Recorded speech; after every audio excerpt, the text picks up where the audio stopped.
My tent spot was off away from everyone and everything.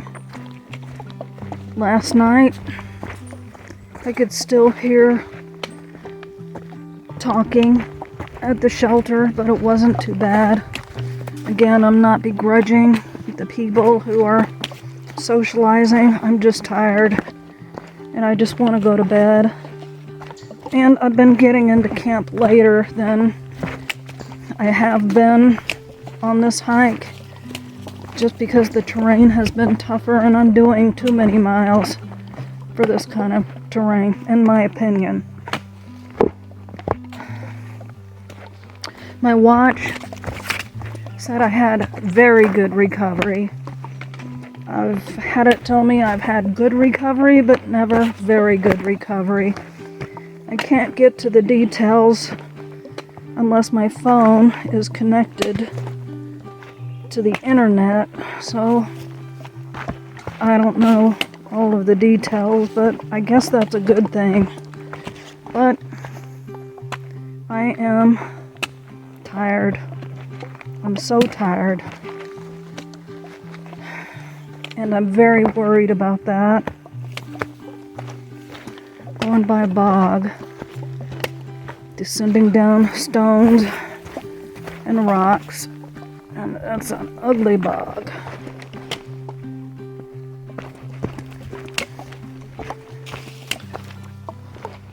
I can only see it through the trees. I don't think I can get good footage of it. You don't want to see it anyway because it's ugly. I don't like bogs.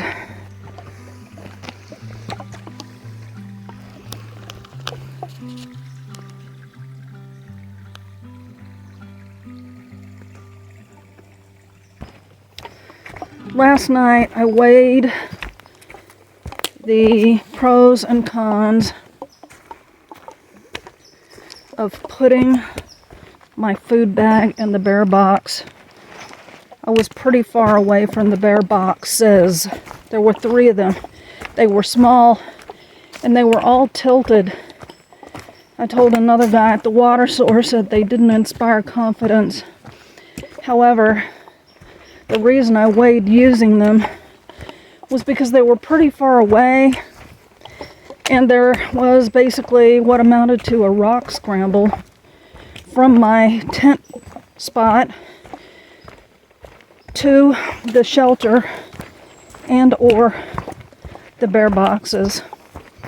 So I opted to just leave my food bag outside of my tent. If I'm gonna sleep with my food, I always make sure it's outside of my tent because I don't want mice crawling or biting holes into my tent to get to the food bag. If they're going to get it, I'd rather them get it outside of my tent. Or if there is a bear or a raccoon or something that wants it, they'll get the food bag and won't have to get into the tent to get it. I'm really not that worried about bears. I do hang a bear bag if I'm still camping alone.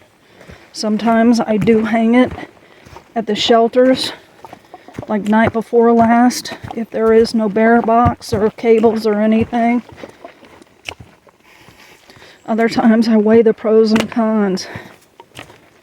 So that's what I did. But anyway, I heard some critter all night, off and on all night, crawling all over the place. Could hear its little footsteps.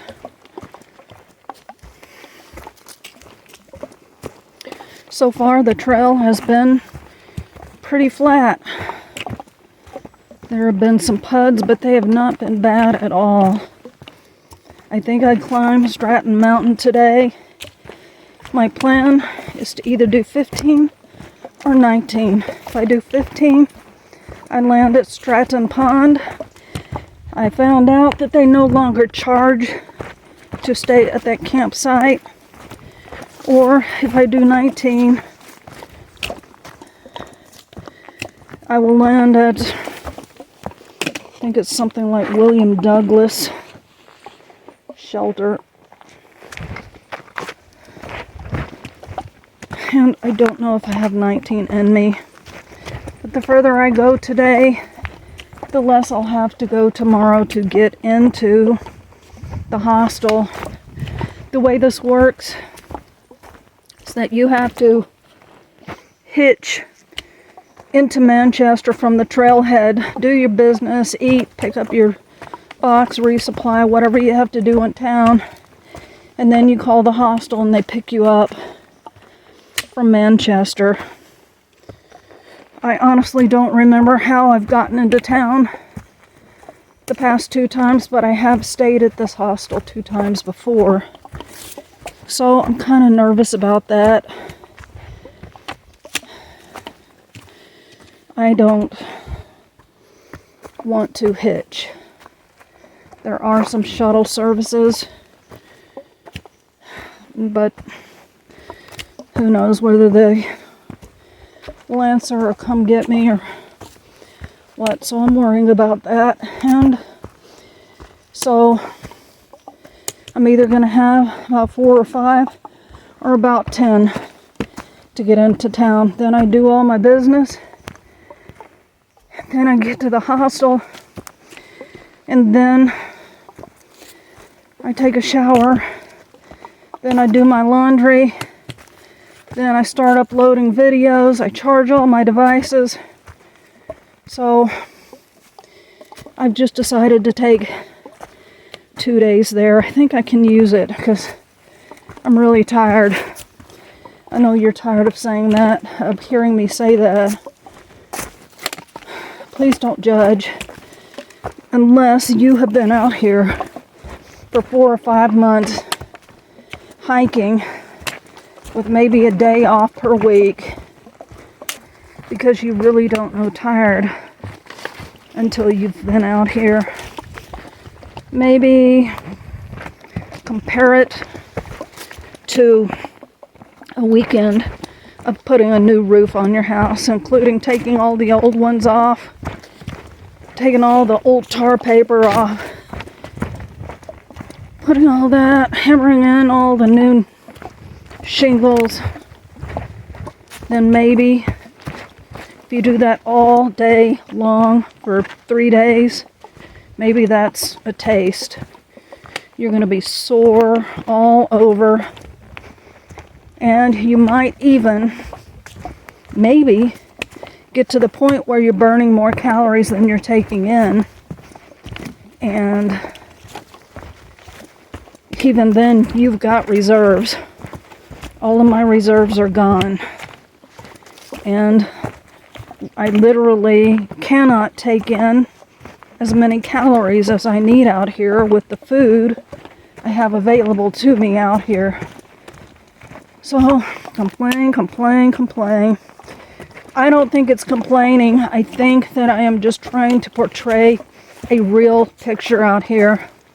I've been thinking back to Damascus, and 2 guys were saying, they were commiserating, saying, you know, it's just not fun anymore. Why am I doing this? Okay, fair enough. But you've spent all of that money on gear. You've hiked 600 miles. No, it's less than 600. I think it's about 500. Somebody can look it up. I don't know. And you've spent all that time out there. Hiking this trail is like hiking through life. Every day is not fun. There are days that are work. There are months that are work. There are times you want to give up. There are times you're in the valley where all the bogs and mosquitoes are for a very long time. But then you climb up on the mountaintop and it's glorious again. You get a good night's rest and it's glorious again. And it's those moments that make it worth it all to go through the hike of life. But if every day was a mountaintop experience, you wouldn't appreciate it. for example, on my other hikes when I first came home, I just luxuriated in every single shower I took. And if I went out and walked and was able to come back and take a shower, I just luxuriated and so appreciated that shower. But you know what? When it's available to you all the time, you begin to take it for granted, even though you don't really mean to. You want to appreciate it, but you just don't appreciate it until you've been without for a while. And any other thing, you know, if you have only used a privy, you can really appreciate the porcelain throne and running water. So, guess I'm just telling you that because I know there are people who are watching my channel who are planning through hikes. I don't want you to get out here and after 3 months I'm not having fun anymore. This is work. It's hard. I'm telling you it's hard. You are going to push yourself to the limit, especially at this stage of the game. I feel like I am giving every day everything I've got, and you can only sustain that for so long. I guess that's why I just want to get it done before I completely poop out. And the more I go along, the more stories I hear about how common an experience it is to just poop out at the end. Your body poops out. You just can't push yourself anymore. So I'm still learning. I'm still trying to figure everything out. And I'm sharing it with you. And I want you to take it with a grain of salt. But at least think about it. Keep it in the back of your mind. We're all different. But this is my experience, and it might be your experience too. I'm just warning you. Because if you are not blindsided by it when it happens, if you've thought about it, if you've considered the probability that it might happen, you can have some measures in place. You're not quite so shocked when it happens and blown over.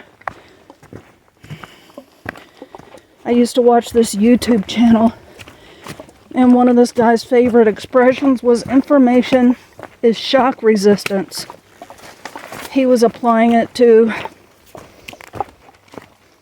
I'll just call it apocalyptic scenarios.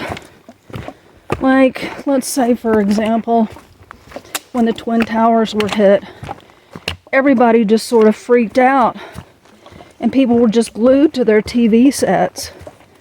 But what if it was just the beginning? What if there was more to come? If you have thought about it, what might happen in such an instant, then maybe you'll be thinking, okay, this could just be the beginning. Maybe I'd better go top off my supplies. If my fuel tank in my cars is not full, maybe I better go fill them up. Maybe I better get some cash out of the bank if this is just the beginning. Maybe the grid's gonna go down. You don't know, people. You just don't know. All I'm saying is at least think about these things and be prepared in your mind for what could happen. No matter how implausible it seems. For example, remember that freak ice storm in Houston where temperatures were just really cold and the grid went down? Nobody was prepared for it. I mean, all I'm saying is look ahead, be prepared, And if you're planning a through hike, then prepare yourself for the fact that it's going to get hard. Your body is going to use all of its reserves. You're going to lose weight. You're not going to have the previous energy that you had in the beginning. And it's going to get hard. You might have more unfun days than fun days. I'm thinking of quite a few people who say started their through hikes last year and are continuing them this year. They're like, oh yeah, let's go. They're doing 19 and 20s every day. And of course they're fresh. They still have reserves on their body. And it's just like these southbounders. A lot of them are really cocky because they have gone through Maine and New Hampshire, the hardest parts of the trail, but they haven't hit the point that I am at right now where you just don't have any energy, where you're so tired you just want to lay down in the trail and go to sleep. I'm going to show you a bog.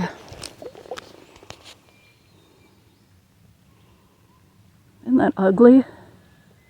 Yuck.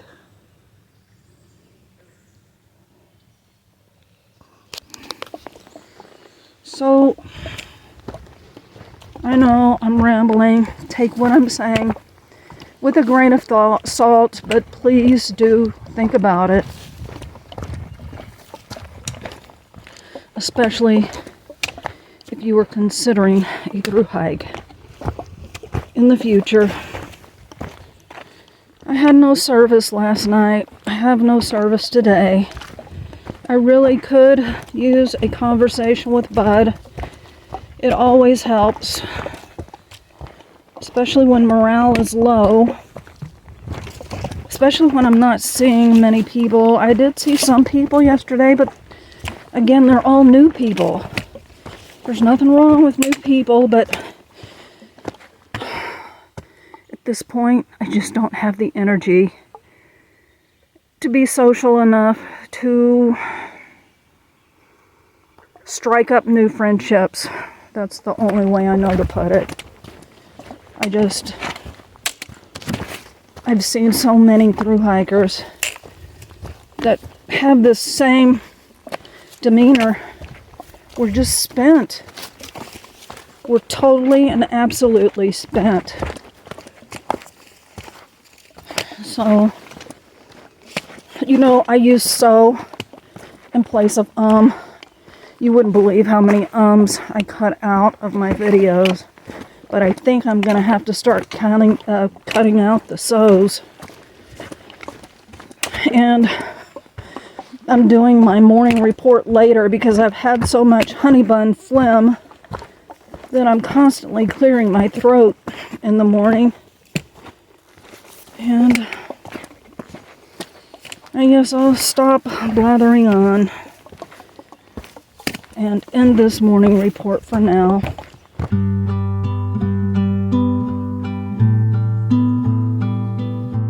I wonder if anything lives in there. And I wonder if it's just a cave under that rock or if it goes under that entire hill.